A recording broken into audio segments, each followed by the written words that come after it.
welcome to the video, and if you're new, welcome to the channel. Today I want to show how I dress up my truck underneath the hood to cover up the wires and the see-through of the ground. But first, let me give a shout out to the YouTubers that inspired me to share my creation: RC Sparks, Radio Out of Control, RC Everyday, and RC Tanks and Trucks. So yeah, check out these YouTubers. They're awesome. They're always creating something and sharing something cool with you guys. So you check them out. And now back to my video. Now the way I built these panels, it's by gathering some cans, aluminum cans. That during 12-ounce cans will work for the fenders. The rear firewall, you'll have to get a 24-ounce can because it's that long. So what you do is you cut the bottom and the top end of the cans, and then split it in half, and you create a sheet of aluminum. Once you get that, make sure you get it nice and straight and don't make any bends. You get a piece of paper and you trace and make a template out of the back and the sides. You have to go around whatever inner fenders that you use. You have to go around that. If you have trouble creating a template, what you could do is you can cut small length of strips of paper from the bottom up. Let's say right here, stick the paper down and you start cutting up on your paper, and then as you go inserting it down, those little small pieces of paper will start bending, and so you create the trays with a Sharpie, or probably be easier just to start with, and then you place it on another piece of paper and start perfecting it until you get the right shape. Okay. And what's good about using the aluminum in the back, this body here for the RC four-wheel drive has a big opening, a tremendous opening there for the transmission to go through.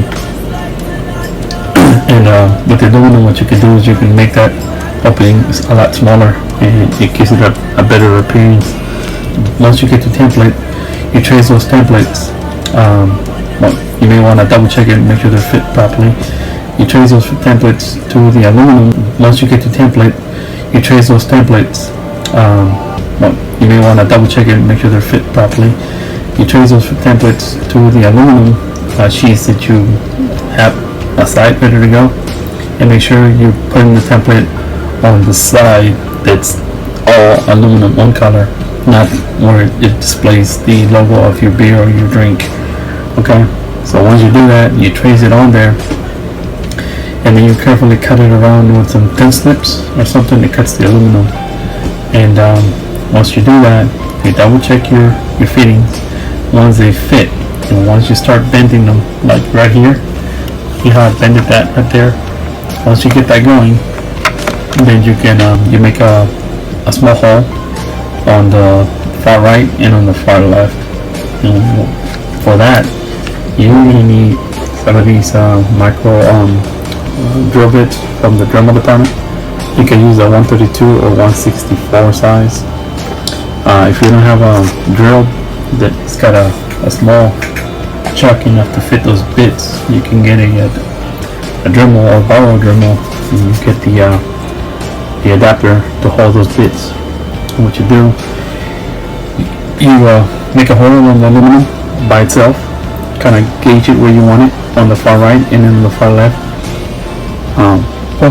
Not poke it, but drill it.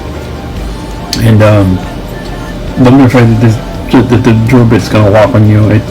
Put a little pressure on it, and don't put it on really high speed. It doesn't need a high speed, just a low. You can start with the low speed, and it goes in there pretty good. When it goes in there, then you place it on your body, and then you mark it, or you want it, or you can use the Dremel. Don't be afraid. You just put it in there. You make sure you don't have components on there first, like my master cylinder there. Once you make the hole, then you can follow up with the micro screws that I bought from eBay. Here's the part number right here. They're really micro screws. You can get them in black or chrome. I got mine in chrome just to make it a good appearance. That's how small they are right there. So once you place the first screw right there, you need of course a Phillips screwdriver that's got a sharp tip that can hold it, and you can put the pressure on there evenly straight in and start screwing it in there slowly, because those screws, they have a tendency, if they're too tight, eventually they'll wear out the Phillips that holds the screwdriver. It'll strip even when you're trying to taking it out.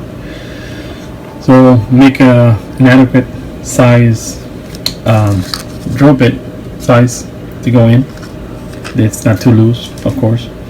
And once you do that, once you do the far right, far left, then you can follow up with the center ones, however you want to distribute them. Just don't put too many of them. Then you do the same thing with the inner fenders. The ones on the side.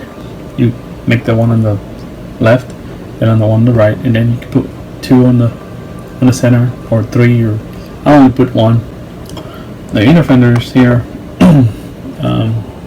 I got those from the T-Rex fork. What I did, I cut out where the shark goes, cut it straight out like this, and of course I made a template how it goes inside the inner fender, and got rid of most of the because this is straight right here. This is straight, as you can see it. So you have to shape it accordingly, and that's after you shrink it.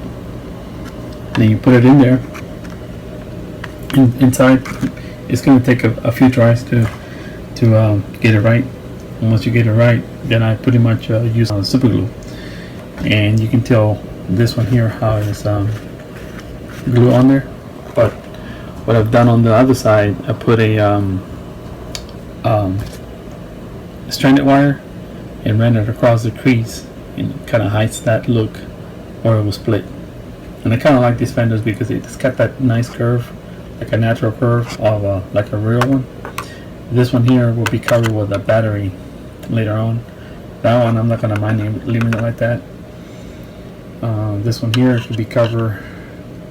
This one here could be covered with a water jug for the wipers, and the one in the back could be the lid can be removed and put like a little made box, and that could be the fuse box per se.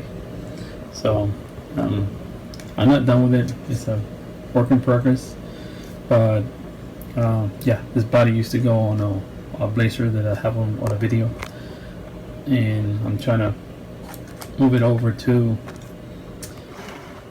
here, a two-wheel drive that I'll be covering on a separate video. Okay, and the reason why I went with making my own two-wheel drive chassis is because I can be able to change the wheelbase. These wheels will be going to the Blazer or truck, and eventually maybe a conversion truck. But so they're going to be going to another project, which will be a car with those wheels. If you recognize those wheels, you know what I'm going after. So thanks guys for watching, and I'll see you on the next video. Thanks.